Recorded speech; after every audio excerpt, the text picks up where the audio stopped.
यह वीडियो जरा गौर से सुनिएगा।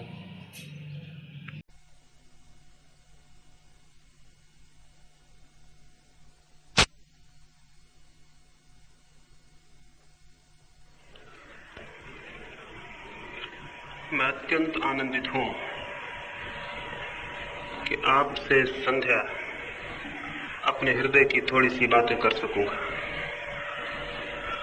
अभी कहा गया कि ये समय अंधकारपूर्ण है और ये युग पतन का, भौतिकवाद का और मटेरियलिज्म का है। सबसे पहले मैं आपको निवेदन कर दूं, ये बात अत्यंत गलत है, ये बात झूठी है। इस बात से ये भ्रम पैदा होता है कि पहले के लोग प्रकाशपूर्ण थे और आज के लोग अंधकारपूर्ण हैं। इससे ये भ्रम पैदा होता है कि पहले के लोग अंधकार में नहीं थे और हम अंधकार में हैं। इस भ्रम के पैदा हो जाने के कुछ कारण हैं, लेकिन ये बात सच नहीं है। हम अनैतिक हैं, इमोरल हैं और पहले के लोग नैतिक थे, ये बात भी ठीक नहीं है। अगर पहले के लोग नैतिक थे तो महावीर ने किसको समझाया कि हिंसा मत करो, चोरी मत करो, असत्य मत बोलो? बुद्ध ने किसको उपदेश दिए? राम और कृष्ण किन लोगों को समझा रहे थे अच्छा होने के लिए? अगर लोग अच्छे थे तो ये उपदेश व्यर्थ थे, झूठे थे, इनकी कोई जरूरत न थी। ये दुनिया में पुरानी सदियों में इतने इतने बड़े शिक्षक हुए, ये क्यों पैदा हुए? जहां अंधेरा होता है वहां दियों की जरूरत पड़ती है। जहां भूलें होती हैं वहां शिक्षक पैदा होते हैं। जहां गलतियां होती हैं वहां सुधारक का जन्म होता है। अगर पिछली सदियों में इतने बड़े सुधारक दुनिया में पैदा हुए, ये किस बात का सबूत है? ये इस बात का सबूत है उस दिन के लोग भी हमारे जैसे लोग थे, जैसे हमें वैसे वे लोग थे। वे भी चोरी करते थे और वे भी बेईमान थे और वे भी हिंसा करते थे और युद्ध करते थे। अगर वे बेईमान नहीं थे तो ईमानदारी की शिक्षाएं किसके लिए थी? अगर वे चोर नहीं थे तो चोरी न करने की बातें किसको समझाई जा रही थी? वे हम जैसे ही लोग थे, आदमी में कोई फर्क नहीं पड़ा है। तो मैं आपसे कहना चाहूंगा, ये सदी अंधकार में है, इससे ये मतलब न लें कि पहले के लोग प्रकाश में थे। आदमी आज तक अंधकार में ही रहा है। ये भ्रम इसलिए पैदा होता है कि पहले के लोग अच्छे थे। इसके भ्रम के पैदा होने के पीछे कोई कारण है, वो ये, हम सारे लोग अभी जमीन पर 1000 साल बाद हमारी याद करने वाला कौन होगा? कोई भी नहीं। लेकिन गांधी याद रह जाएंगे, हम सारे लोगों के नाम भूल जाएंगे, हम सारे लोगों के कृत्य, हमारी नीति अनीति सब भूल जाएगा। एक गांधी याद रह जाएगा हमारे बीच, और 1000 साल बाद लोग सोचेंगे कि गांधी इतना अच्छा आदमी था तो उस जमाने के सारे लोग अच्छे रहे होंगे। आपको पता है बुद्ध के समय में कौन सा आदमी जमीन पर था, कौन सा आदमी सड़कों पर चल रहा था, कौन सा गांव में रह रहा था? आपको पता है कि राम के वक्त में कौन लोग थे? आपको पता है कृष्ण के वक्त में कौन लोग थे? सामान्य आदमी की कोई कथा बाकी नहीं रह जाती, जो कि असली आदमी है।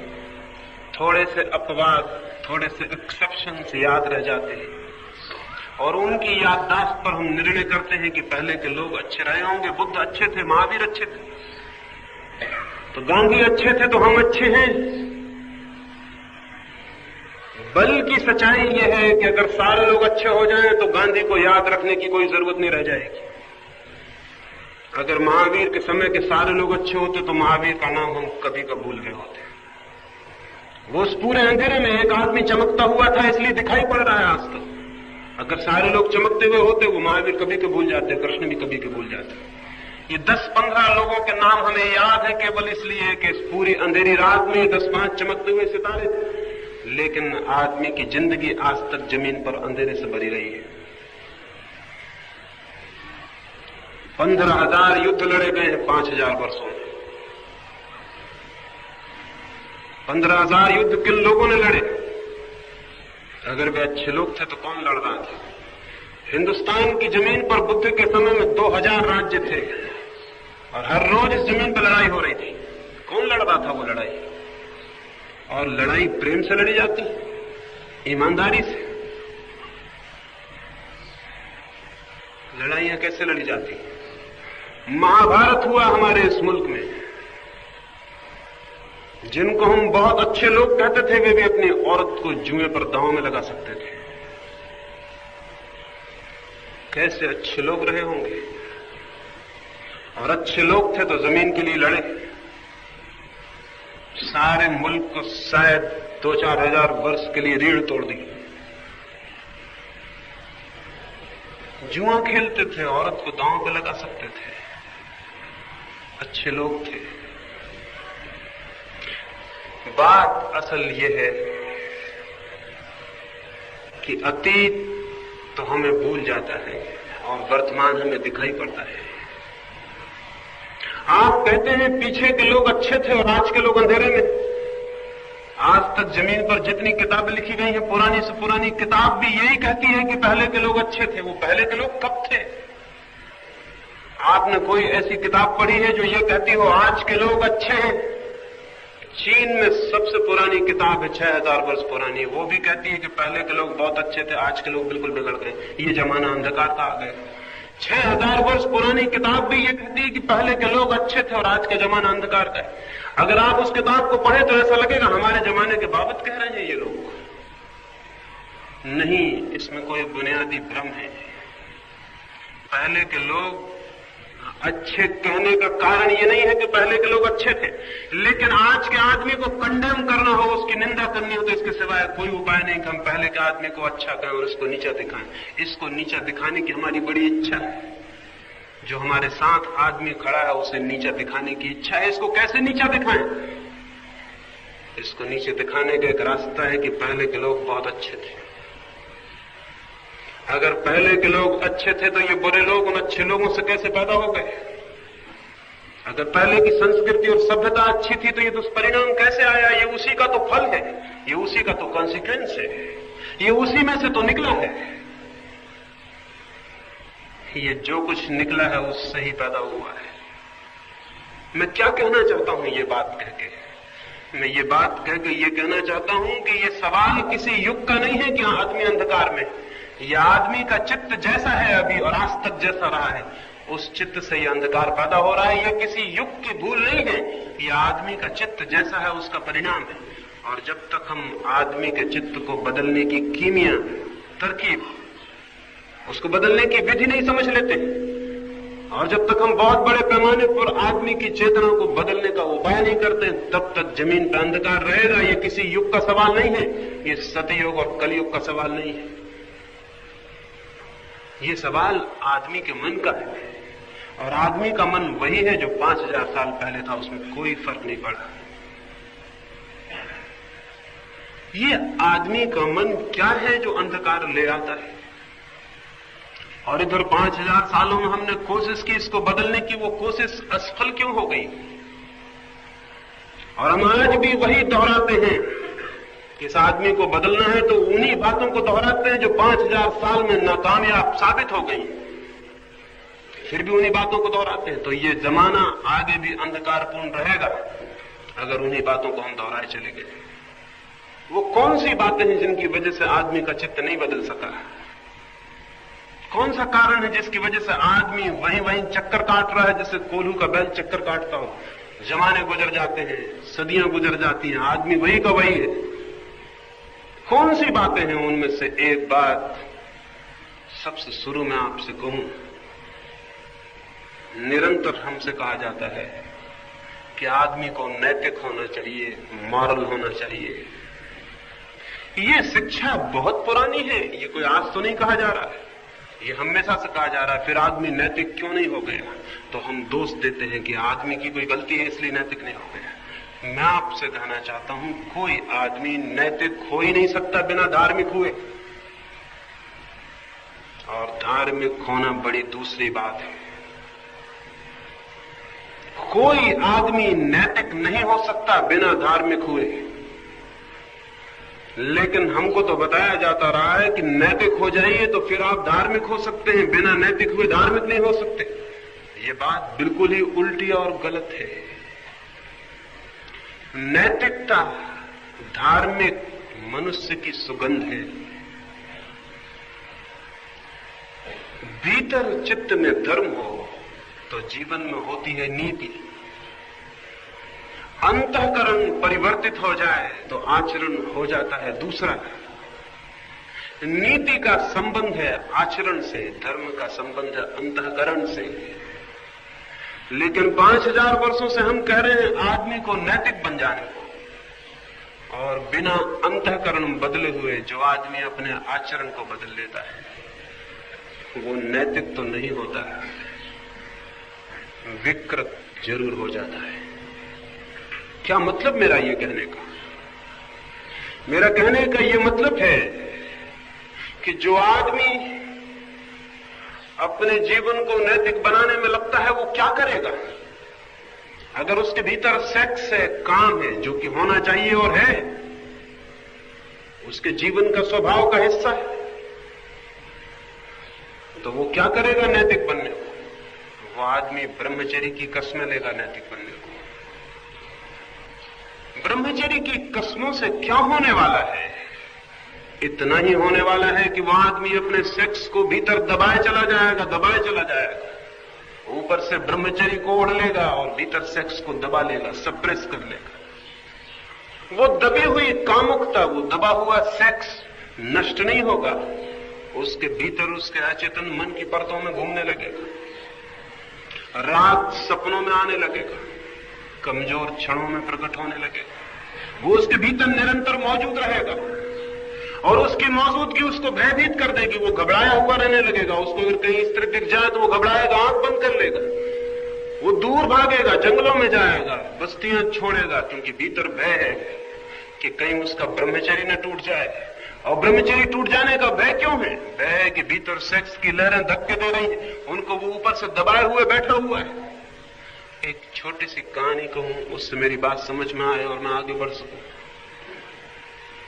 एक छोटी सी पहाड़ी नदी को दो भिक्षु पार कर रहे थे। एक वृद्ध भिक्षु था और एक युवा। वृद्ध भिक्षु जैसे ही नदी के किनारे आया, उसने देखा कि सांझ होने को है, सूरज ढलने को, पहाड़ी नदी, और एक युवती नदी के किनारे खड़ी है, संभवतः उसे नदी पार होना, लेकिन अकेले नदी में उतरने का साहस नहीं कर पा रही है। सहज ही उसके मन को ख्याल हुआ ऐसे हाथ का सहारा दे दूंगा और नदी पार करा दूं। लेकिन 30 वर्ष उसने किसी स्त्री को छुआ नहीं था। ये ख्याल आते हैं कि मैं हाथ का सहारा देकर नदी पार करा दूं, वो हैरान हो गया। 30 साल से सोचता था कि जिस काम के ऊपर उसने वश पा लिया, जिस सेक्स को उसने जीत लिया है, वो अत्यंत तीव्रता से उसके भीतर खड़ा हो गया। वो घबराया, उसके हाथ पैर कब गए। अभी उसने उस स्त्री को छुआ नहीं था। उसने आंखें झुका ली और वो नदी पार करने लगा और वो भगवान का नाम जपने लगा और सोचने लगा, मैं भी कैसा ना समझूं, मैंने ये व्यर्थ की बात क्यों सोची। लेकिन दोनों बातें आने लगी मन में। एक तरफ से ख्याल आने लगा, उसे पार में करा ही देता तो क्या हंसता है, और उसके पार कराने के साथ न मालूम कितना रस और न मालूम कितनी कामनाएं उसके मन में उठने लगी और कितने सपने उसके मन में उठने लगे। आंख तो उसने मोड़ ली थी, लेकिन आंख मोड़ने से कहीं कुछ होता है। वो स्त्री इतनी सुंदर न थी जितनी आंख मोड़ने से और सुंदर मालूम होने लगी। आंख उसने बंद कर ली थी, वो राम जप रहा था और नदी पार हो रहा था, लेकिन भीतर कोई राम नहीं थे। वही स्त्री खड़ी थी और बहुत सुंदर होकर खड़ी हो गई थी। बंद आंखों में चीजें और सुंदर हो आती हैं, खुली आंखों से चीजें इतनी सुंदर कभी भी नहीं है, क्योंकि बंद आंखों में चीजें पार्थिव नहीं रह जाती, अपार्थिव हो जाती हैं, सपना बन जाती है। वो बहुत घबराया और बहुत बेचैन हुआ। अपनी बहुत निंदा उसने की कि मैंने ये सोचा ही क्यों, प्रायश्चित करूंगा, दुखी होऊंगा। 30 वर्ष से जिसे मैंने छोड़ रखा था, अलग कर रखा था, वो मौजूद था, अलग तो हुआ नहीं था। वो नदी पार हो गया, लेकिन नदी पार होते ही उसे ख्याल आया कि जो भूल मैंने की है, कहीं मेरा युवा साथी भी वही भूल तो नहीं कर रहा। वो उसके थोड़े पीछे आने को था। उसने लौट के देखा, वो हैरान रह गया। वो युवा लड़का उस लड़की को अपने कंधे पर बिठा के नदी पार कर रहा था। उसे कई तरह के भाव एक साथ उठाए। कहीं ईर्ष्या भी आ गई होगी, क्योंकि वो चूक गया था इस सुख को उठाने से। वो वंचित रह गया था इस आनंद से। और तब निंदा भी आई, और तब उसने सोचा कि आज जाके गुरु को कहेंगे, और ये तो बात बहुत गलत है, ये तो पापपूर्ण है कि सन्यासी और युवा युवती को कंधे पर उठाए। वो गुस्से में चल पड़ा। कोई 2 मील के बाद उनका आश्रम था। थोड़ी देर बाद जब वे आश्रम पहुंच गए तो वो बूढ़ा सीढ़ियों पर खड़ा था। पीछे से आते युवक को उसने कहा कि सुनो, ये बात बर्दाश्त के बाहर है, ये निहायत पाप है कि तुम लड़की को कंधे पर उठाओ। और मैं असत्य न बोल सकूंगा, मुझे गुरु से कहना पड़ेगा कि ये बात मेरी आंखों के सामने हुई और ये हमारे आश्रम जीवन के विरुद्ध है। हमने ब्रह्मचर्य की कसम ली और तुमने युवती को छुआ, न केवल छुआ बल्कि कंधे पर उठाया। वो युवक हंसने लगा और उसने कहा कि वृद्ध भिक्षु, मैं तो उस युवती को नदी के किनारे उतार भी आया कंधे से, लेकिन आप अभी भी लिए हुए।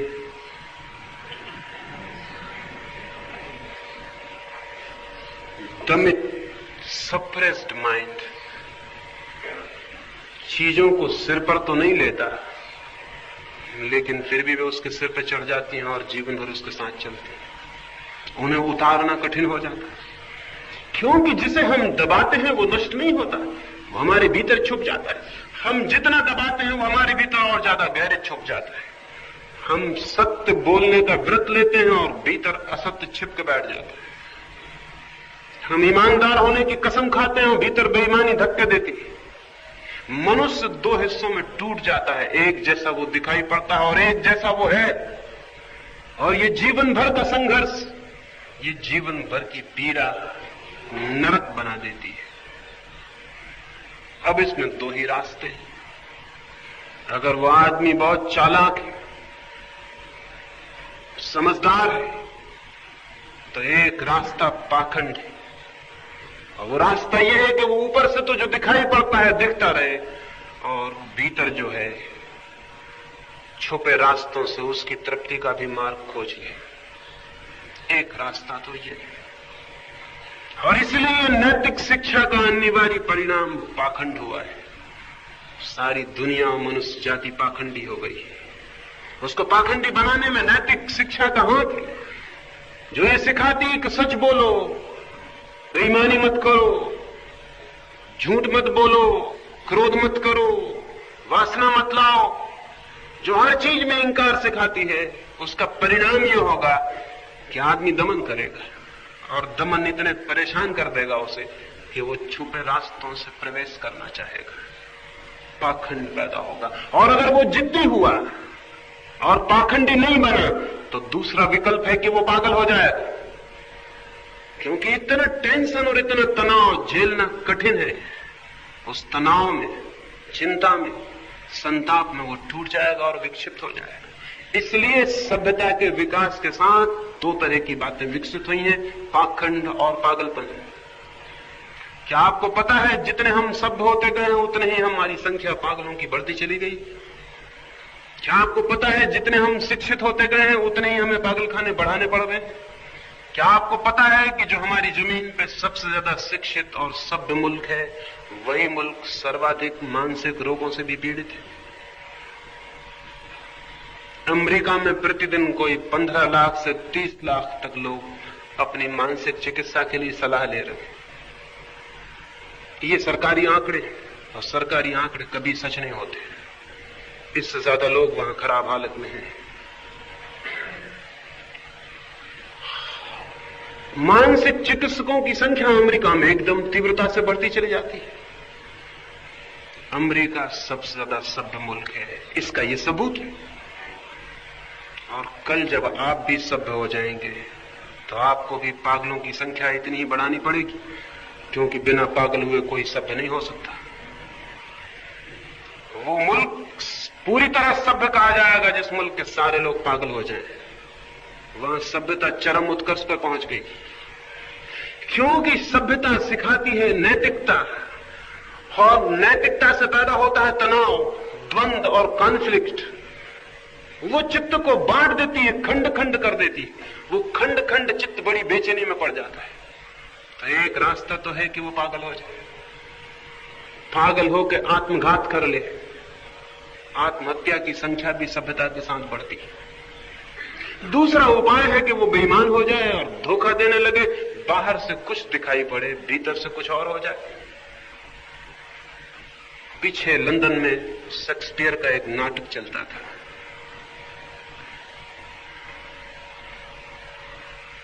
इंग्लैंड के चर्च का एक बहुत बड़ा पादरी भी उस नाटक को देखने को उत्सुक था, लेकिन पादरी और नाटक देखने जाए ये जरा अशोभन, क्योंकि यही पादरी तो समझाता रहा है कि नाटक देखना पाप है, अब यही कैसे उस नाटक को देखने जाए। लेकिन मन में उसके बड़ा लगाव था, तो उसने उस नाटक के मैनेजर को एक पत्र लिखा, और उस पत्र में लिखा कि मेरे मित्र, बड़ी कृपा होगी, क्या ऐसा नहीं हो सकता है कि जब भवन में अंधेरा हो जाता है तो पीछे के द्वार से मुझे भी भीतर आ जाने दिया जाए। नाटक में देखना चाहता हूं, लेकिन मैं ये नहीं चाहता कि लोग मुझे देखें। कोई पीछे का दरवाजा नहीं है आपके नाटक गृह में? उस थिएटर के मैनेजर ने लिखा कि पीछे का दरवाजा है, और अक्सर हमें पादरियों के लिए उससे आने की व्यवस्था करनी होती है। लेकिन एक बात मैं हमेशा बता देना पहले ही उचित समझता हूं, ऐसा दरवाजा तो है हमारे नाटक गृह में कि आप उससे आए और लोग आपको न देख सके, लेकिन ऐसा कोई दरवाजा नहीं जिसको परमात्मा न देखता हो। ये ख्याल में रखें और बराबर आ जाएं। मुझे पता नहीं कि वो पादरी देखने गया या नहीं, लेकिन पीछे के दरवाजे खोजने की इच्छा पैदा होती है। ऊपर से नैतिकता ओढ़ लेते हैं, फिर पीछे का दरवाजा खोजना पड़ता है। इससे पाखंड पैदा होता है, इससे धोखा पैदा होता है, और इस धोखे से मनुष्य के जीवन में जो भी श्रेष्ठतम है उसकी खोज असंभव हो जाती है। वो न केवल दूसरों को धोखा देता है, बल्कि खुद को भी धोखा देने लगता है। ये है नैतिकता की शिक्षा, जिसके ये परिणाम है। क्या मैं ये कह रहा हूं कि आप अनैतिक हो जाएं? क्या मैं ये कह रहा हूं कि आप अपनी सारी नैतिकता छोड़ दें? क्या मैं ये कह रहा हूं कि क्रोध करें? क्या मैं ये कह रहा हूं असत्य बोलें? नहीं, मैं ये कह रहा हूं कि क्रोध और असत्य और लोभ और सब कुछ जिसको हम अनैतिक कहते हैं और निंदा करते हैं, ये सिर्फ लक्षण है बीमारी के, ये खुद बीमारी नहीं है। इन लक्षणों से जो लड़ेगा वो बीमारी से मुक्त नहीं हो सकता। एक आदमी को बुखार है, उसके हाथ पैर गर्म है, तो उसके हाथ पैर हम ठंडे करने में लग जाएं, और हम सोचें कि गर्मी है तो हाथ पैर इसके ठंडे कर दें, तो शायद हम मरीज को मार ही डालेंगे। बुखार गर्मी का नाम नहीं है, गर्मी तो केवल खबर है कि भीतर कोई बीमारी, और शरीर को उस बीमारी से लड़ना पड़ रहा है, इसलिए शरीर गर्म हो गया। गर्मी तो लक्षण है बीमारी का, गर्मी से नहीं लड़ना है। गर्मी तो मित्र है, खबर दे रही है वो तो। अगर शरीर गर्म ना हो और भीतर बीमारी रहे तो आदमी मर ही जाएगा, उसका पता भी नहीं चलेगा। शरीर जल्दी से खबर देता है गर्म होकर कि भीतर कुछ गड़बड़ हो गई, उसे ठीक करो। लेकिन जो गर्मी को ठीक करने में लग जाएगा वो भूल में पड़ गया। एक आदमी मेरे पास भागा हुआ है कि मेरी मां बीमार है और मैं उसी का इलाज करने लगूं, तो उसकी मां तो मरेगी, ये आदमी भी मरेगा। ये तो केवल खबर देने आया था, ये खुद बीमार नहीं था। क्रोध इस बात की खबर है कि भीतर आत्मा अंधकार में है, बीमार है, अस्वस्थ है। बेईमानी, असत्य इस बात की खबर है कि भीतर प्राण स्वस्थ नहीं है। ये सारी खबरें हैं, ये लक्षण है, ये बीमारी नहीं। बीमारी कुछ और है, बीमारी दूसरी ही है और बीमारी एक ही है, और वो बीमारी है आत्म अज्ञान। स्वयं के भीतर जो चेतना है उसको न जानना, उसको न पहचानना, वो जो सेल्फ इग्नोरेंस है, वही है बीमारी। बाकी सब उससे पैदा होने वाले लक्षण। नीति इन लक्षणों का इलाज करती है, इसलिए नीति कोई उपाय नहीं। धर्म उस आत्मा में जो अस्वास्थ्य है, वो जो आत्मा का अज्ञान है, उससे मुक्त करता है। और उससे मुक्त होते ही ये लक्षण एकदम विलीन हो जाते हैं, ये समाप्त हो जाते हैं। जैसे ही भीतर कोई स्वयं को जानने में समर्थ होता है, वैसे ही वो हंसेगा, हैरान हो जाएगा कि मैं क्रोध भी करता था। उसे आप मजबूर करें क्रोध करने को तो भी वो क्रोध न कर सकेगा। उससे आप झूठ बोलने को कहें तो वो न बोल सकेगा, क्योंकि अब वो जानता है और अब वो समझता है क्रोध क्या था और कैसे हुआ था। स्वस्थ आदमी से आप कहें कि जरा फीवर ला के दिखाओ तो वो ना ला सकेगा, क्योंकि फीवर लाना स्वस्थ आदमी के हाथ की बस की बात नहीं है। बुखार ले आना उसके हाथ की बस की बात नहीं है। बीमारी थी तो बुखार था। बुद्ध एक बार एक गांव के पास से निकलते थे। उस गांव के लोग उनके शत्रु थे। हमेशा ही जो भले लोग हैं उनके हम शत्रु रहे। उस गांव के लोग भी हमारे जैसे लोग होंगे।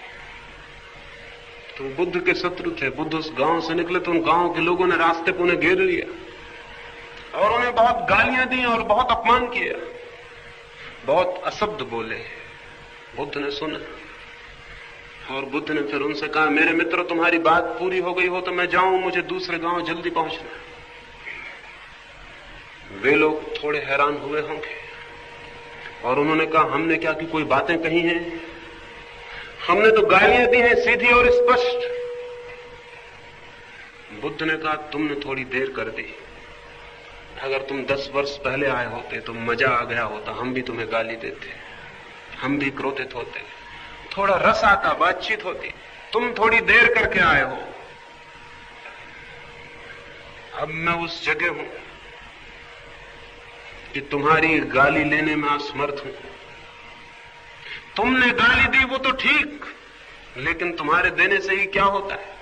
मुझे भी तो भागीदार होना चाहिए। मैं उसे लूं तभी तो उसका परिणाम हो सकता है, लेकिन मैं तुम्हारी गाली लेता नहीं, क्योंकि कोई पागल ही गाली ले सकता है, कोई समझदार गाली कैसे लेगा? मैं दूसरे गांव से निकला था, वहां के लोग मिठाइयां लाए थे भेंट करने। मैंने उनसे कहा, मेरा पेट भरा है, तो वो मिठाइयां वापस ले गए। जब मैं न लूंगा तो वो मुझे कैसे भेजाएंगे?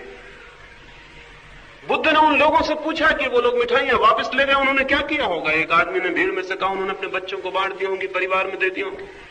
बुद्ध ने कहा, मित्रों, अब तुम बड़ी मुश्किल में पड़ गए। तुम गालियां लाए हो, मैं लेता नहीं, अब तुम क्या करोगे? घर ले जाओगे, बांटोगे? मुझे तुम पर बड़ी दया आती, अब तुम इन गालियों का क्या करोगे? क्योंकि मैं लेता नहीं।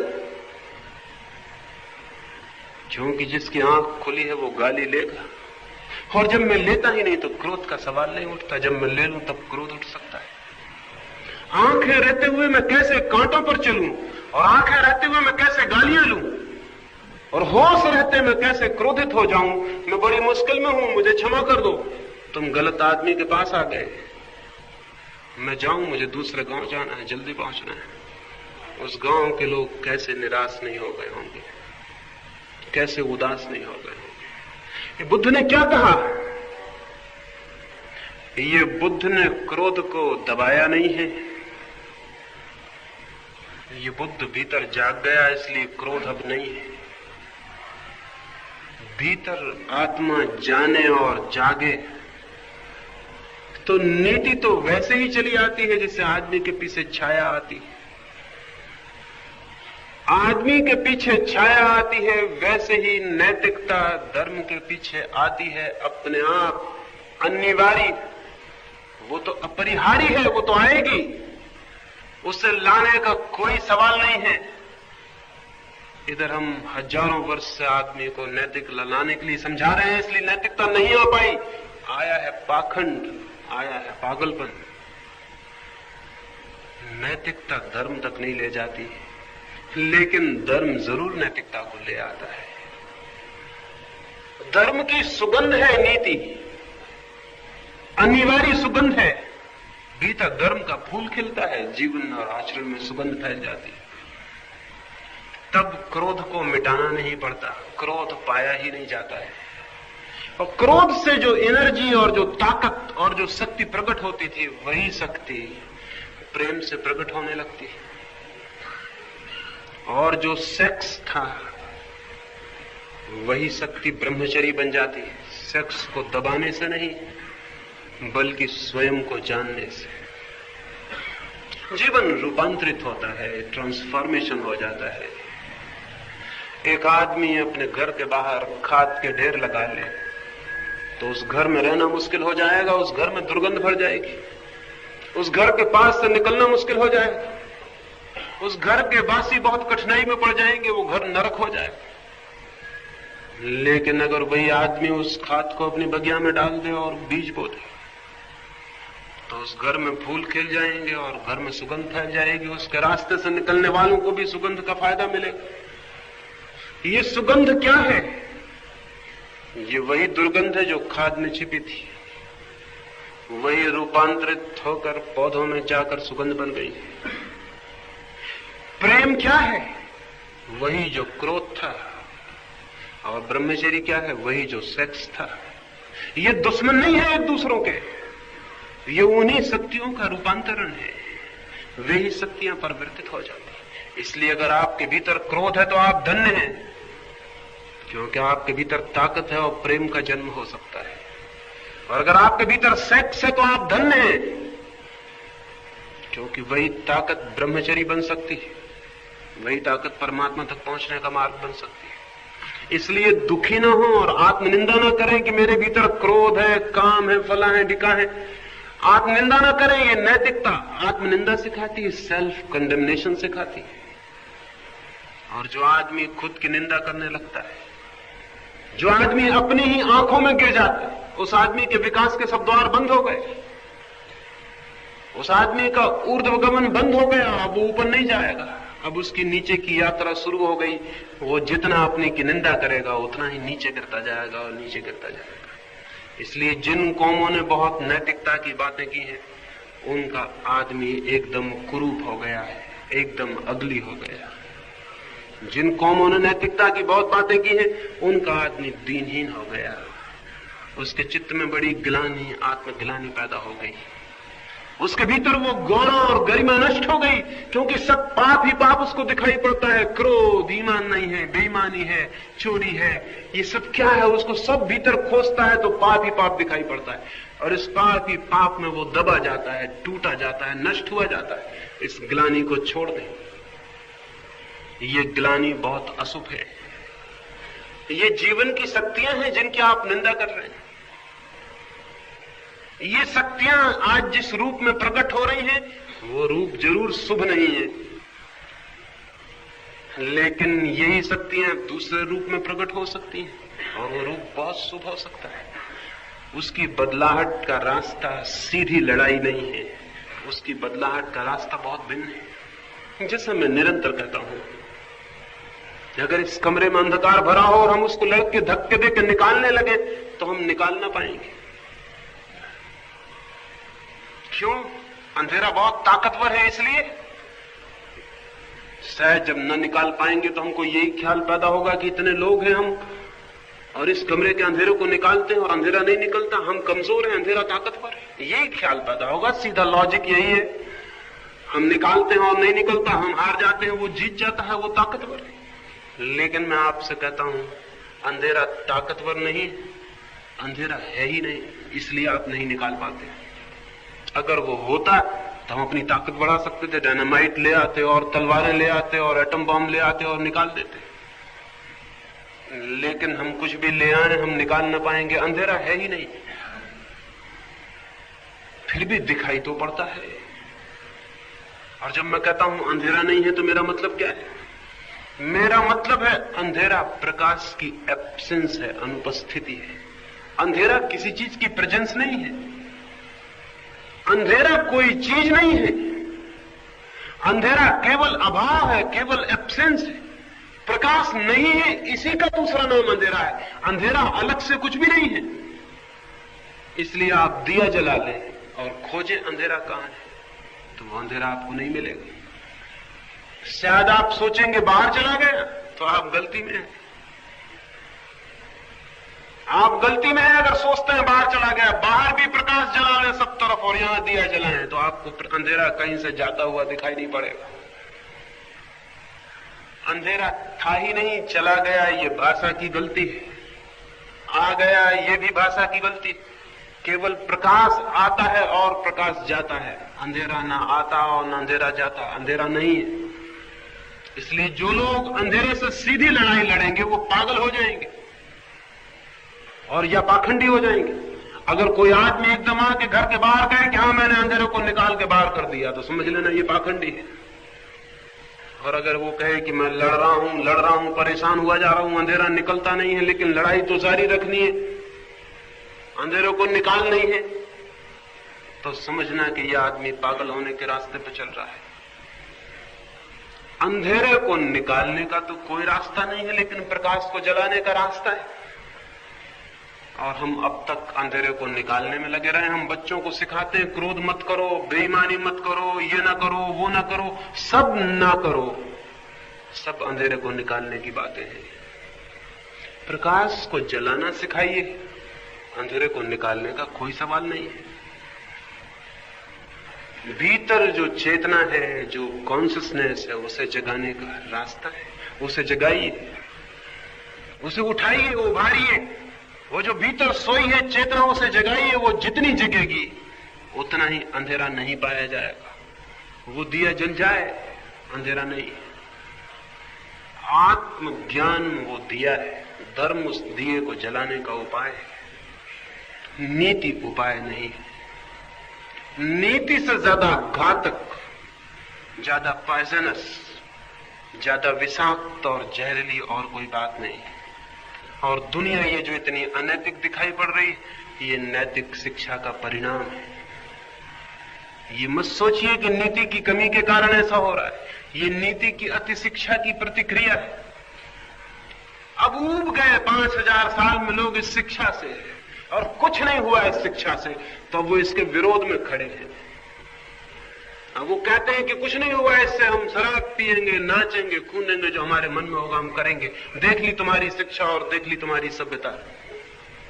अब इसके विरोध में वो खड़े हैं, बीटनिक हैं और बीटल हैं, और सारी दुनिया के क्रोधी प्रतिक्रिया से भरे हुए युवक हैं, नई पीढ़ियां। वो कह रहे हैं तोड़ो तुम्हारे चर्च मर्च, हो गई बकवास, बंद करो ये। 5000 साल से देख ली तुम्हारी सारी बातें, तुम्हारे प्रीचर और तुम्हारे सन्यासी और तुम्हारे उपदेश और तुम्हारे धर्मगुरु देखे जा चुके अच्छी तरह से। दुनिया जरा भी नहीं बदली। अब क्षमा करो, अब तुम जो जो कहते थे उसको हम तोड़ के दिखा देंगे और बता देंगे कि सब गड़बड़ है, और हमको जैसा जीना है हम जिएंगे। अब हम नहीं रुकना चाहते इन सीमाओं में। ये उसका रिएक्शन है जो 5000 साल में किया गया, उसकी प्रतिक्रिया है। बच्चे ऊब गए और घबरा गए, और बच्चे कहते हैं हम तोड़ देंगे ये सब। अब हम ये नहीं चलेंगी सारी बातें, हमको जो ठीक लगेगा, चाहे वो कोई गलत कहता हो, बाइबल गलत कहती हो, और मनु गलत कहते हो, कन्फ्यूशियस गलत कहता हो, कोई भी गलत कहता हो, सुन लिया हमने, अब हम नहीं सुनना चाहते। ये उसी शिक्षा का रिएक्शन है, उस शिक्षा का विरोध है। वो शिक्षा असफल हो गई है। उस असफलता के लिए लड़के आज बदला ले रहे हैं पुरानी पीढ़ियों से। ये बहुत स्वाभाविक है। क्या करें इसमें? क्या उसी शिक्षा को दोहराए चले जाएं? मैं आपसे कहता हूं, आप मुर्दों को जिलाने की कोशिश कर रहे हैं। अब नहीं चलेगा ये, वो शिक्षा नहीं दोहराई जा सकती, वो मर चुकी है। उसे दफना दें, दोहराने की कोई जरूरत नहीं। जितना आप दोहराएंगे लड़के उसकी प्रतिक्रिया में उतना ही विरोध करेंगे, उसके खिलाफ उतना ही विरोध चलेगा। आप अपने हाथ से आने वाली पीढ़ियों को नरक में ढकेल रहे हैं, ढकेल देंगे। निषेध विरोध लाता है। यहां खिड़की पर हम एक तख्ती टांग दें और लिख दें कि यहां झांकना मना है, फिर आप में से कोई इतना ताकतवर है जो बिना झांके निकल जाए, और अगर निकल गया तो रात भर पछताएगा और नींद नहीं आ सकेगी, और सपने में देखेगा कि पहुंच गया उसी दरवाजे पर, पट्टी उगाड़ के देख रहा है कि भीतर क्या है। शायद जिंदगी भर वो परेशान रहे और बार बार ये ख्याल आ जाए कि क्या था उस दरवाजे के भीतर जिसको मैं छोड़ आया। निषेध मत झांको, झांकने की इच्छा पैदा करता है।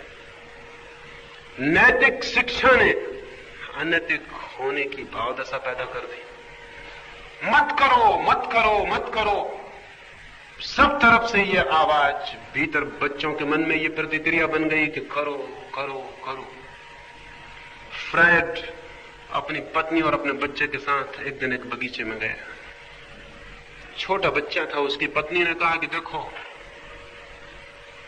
पास ही रहना और जो फवारा है बगीचे में उस तरफ मत जाना। वे दोनों गपशप करते रहे और घूमते रहे। सांझ ढल गई, रात उतर आई और जब वे लौटने लगे तो उन्होंने देखा कि बच्चा नदारद है। उसकी पत्नी घबराई और उसने कहा कि अब कहां ढूंढेंगे इतनी बड़ी रात, इतना बड़ा बगीचा, दरवाजे बंद होने को आ गए हैं, वो बच्चा कहां गया? तो फ्रायड ने कहा, पहले मुझे ये बताओ, तुमने कहीं जाने को मना तो नहीं किया था? उसने कहा, मैंने मना किया था कि फवारे पर मत जाना। उसने कहा, चलो पहले फवारे पर देख लें। 100 में से 99 मौके तो ये हैं कि वो फवारे पर हो। अगर उसमें थोड़ी भी बुद्धि है तो फवारे पर होगा, अगर बिल्कुल बुद्धिहीन है तो कहीं और भी हो सकता है। वो गए, वो फवारे पर पैर लटकाए हुए बैठा था।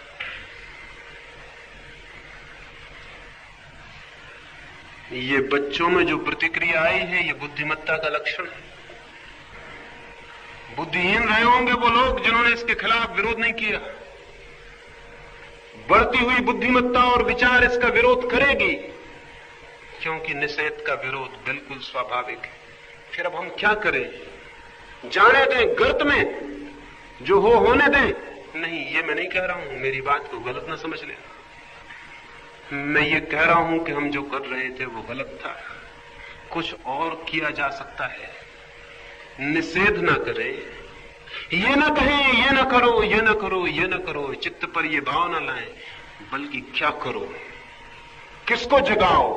कोई पॉजिटिव, कोई विधायक साधना जीवन में चाहिए जिससे आत्मा जगे, जागरूक हो।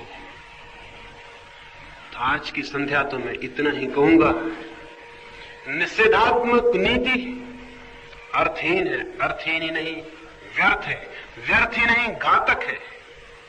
विधायक धर्म, पॉजिटिव रिलीजन, नेगेटिव मॉरलिटी नहीं। विधायक धर्म क्या है और कैसे उपलब्ध हो सकता है? संभव नहीं होगा कि अभी मैं उसकी बात करूं। कल सुबह मैं विधायक धर्म की बात करने को हूं। कल सुबह मैं चर्चा करूंगा कि धर्म क्या है। अभी तो मैं कहता हूं, नीति जो कुछ भी है वो शुभ नहीं है। एक अंतिम बात जरूर आपसे कह दूं, अगर भीतर विधायक धर्म का दिया जल जाए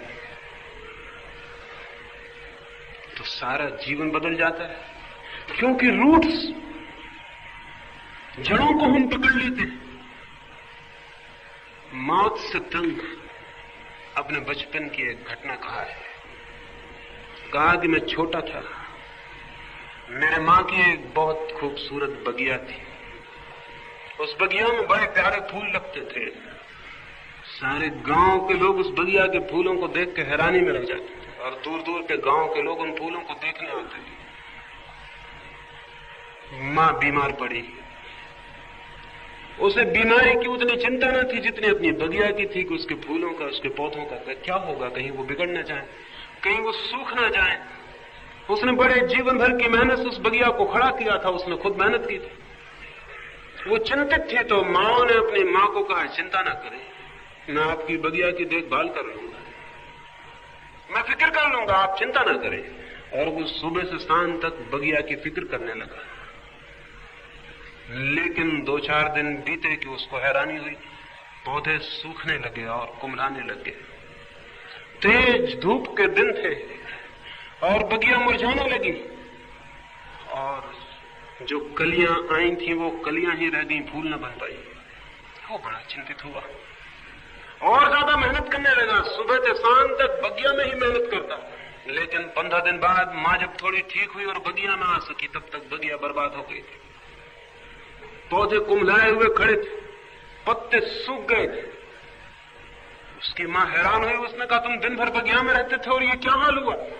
माओ ने कहा, मैं तो एक एक फूल को पानी पिलाता था, एक एक पत्ते को पोंछता था, एक एक फूल को चूमता था कि बढ़ो, बड़े हो जाओ। लेकिन पता नहीं क्या हुआ कि बगिया सब सूख गई। उसकी मां हंसी और उसने कहा, पागल, फूलों में फूलों के प्राण नहीं होते, प्राण होते हैं जड़ों में। तू फूलों को नहलाता रहा और जड़ों की कोई फिक्र न की। जड़ें दिखाई नहीं पड़ती, अदृश्य। फूल दिखाई पड़ते हैं, दृश्य। लेकिन जो दृश्य है उसकी जड़ें अदृश्य में, जो दिखाई पड़ता है उसकी जड़ें उसमें है जो दिखाई नहीं पड़ता। अगर उसकी तूने फिक्र की होती तो फूलों की कोई फिक्र करने की जरूरत नहीं थी, वो अपनी फिक्र खुद कर लेते। अगर तूने जड़ों में पानी दिया होता तो फूल तो अपने से आ जाते, पत्ते अपने से ताजे हो जाते, वो तो जड़ों की ताजगी से अपने आप ताजे हो जाते। लेकिन तू तो पत्तों और फूलों को नहलाता रहा और जड़ें सूखती चली गई।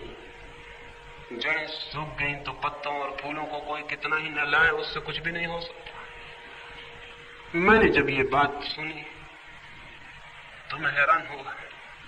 ये बात तो पूरे आदमी की जिंदगी के बाबत सच है। हम फूलों को संभाल रहे हैं और जड़ों को भूल गए। नीति तो केवल फूल है, सुंदर सुंदर फूल हैं, सत्य के, अहिंसा के, प्रेम के, करुणा के बड़े सुंदर फूल हैं और जिस जीवन में खिलते हैं वो बहुत धन्य है। लेकिन वे फूलों की जड़ें आत्मा में है और जो उन फूलों को ही संभालता है उसकी आत्मा की जड़ें सूख जाएंगी, उसकी बगिया में फूल न खिलेंगे।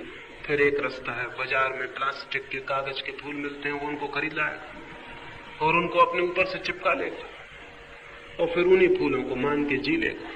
हमारी सब अहिंसा और सब प्रेम और सब सत्य उधार और बाजार से खरीदा हुआ है, वो ऊपर से चिपकाया हुआ है, वो कागज के फूलों से ज्यादा नहीं।